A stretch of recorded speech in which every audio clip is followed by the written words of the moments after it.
रवि प्रताप सिंह जी, आगरा से। राधा राधा श्री हरिवंश। राधे राधे महाराज जी, आपके चरणों में कोटि कोटि प्रणाम।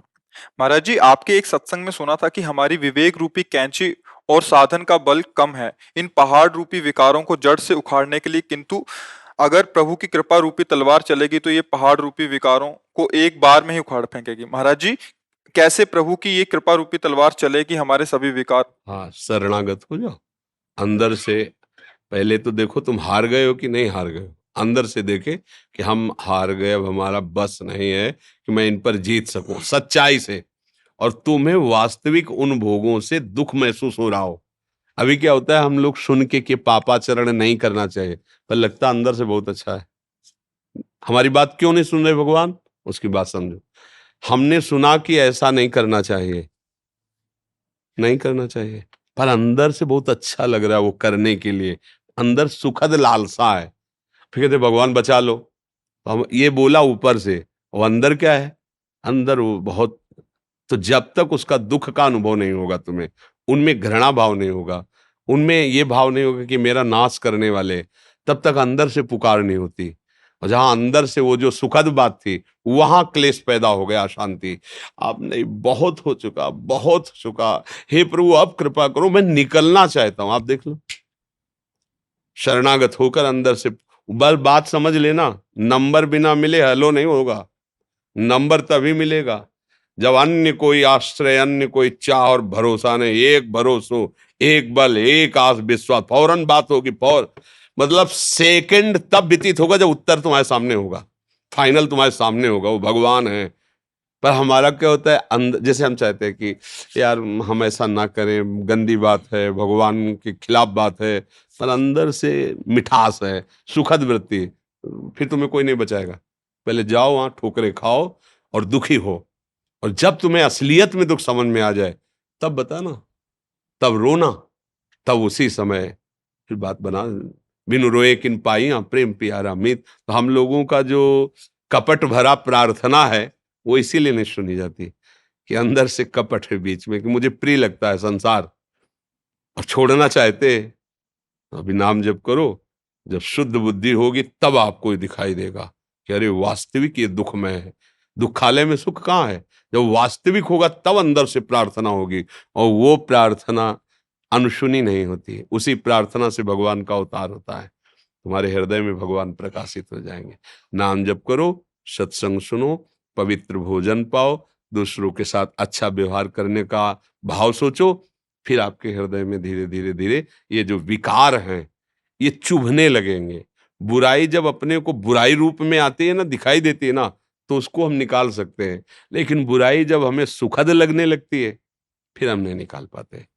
अगर हम सो रहे हैं तो हमें कोई जगा सकता है, पर सोने का नाटक कर रहे हैं, फिर नहीं जगा सकता, क्योंकि हम सोने का नाटक कर रहे हैं।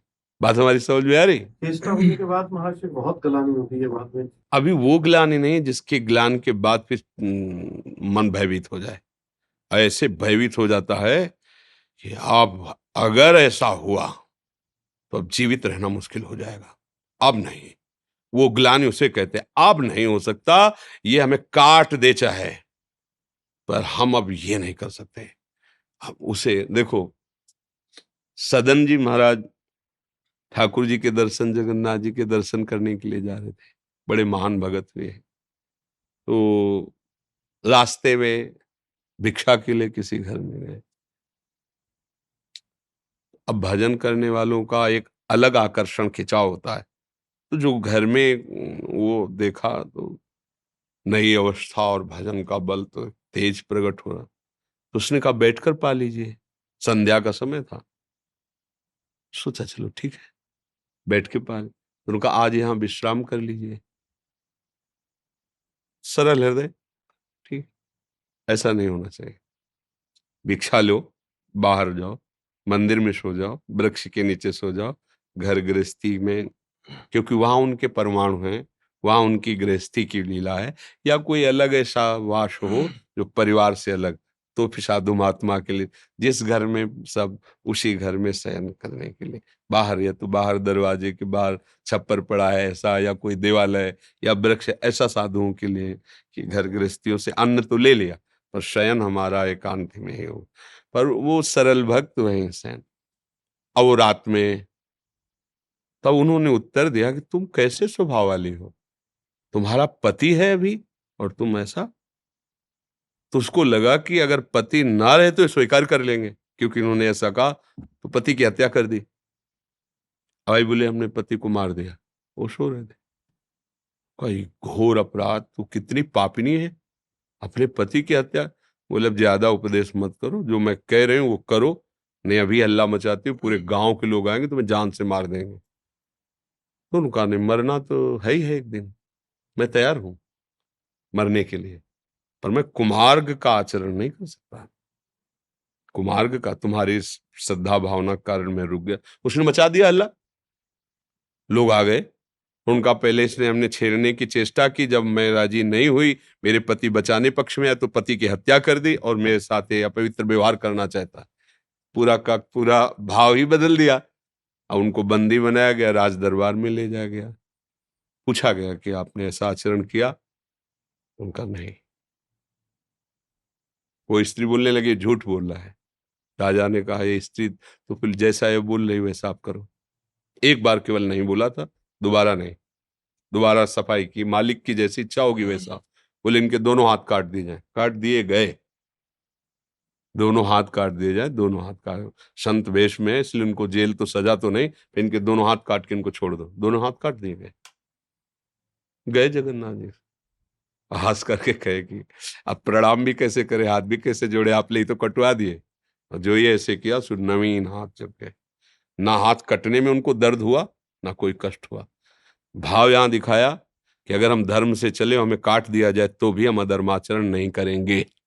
फिर हमारा मन, हमारी बुद्धि हमको गंदे आचरणों में कैसे फिसला देती है। हमारी निष्ठा होनी चाहिए। अभी हम लोग थोड़ा सुन सुना के वो जलन है, अभी वास्तविक जलन नहीं है। अगर वास्तविक जलन होगी तो कोई हमें गिरा नहीं सकता, पक्का कोई नहीं गिरा सकता। भागोगे भागोगे, जब आपको ज्ञान हो जाएगा ना कि असलियत में क्या है, संसार का खेल, माया कैसे फंसा कर हमें भजन विमुख करती, लगे रहो, नाम जप करो, अच्छे आचरण करो। वो स्थिति कोई दुर्लभ नहीं।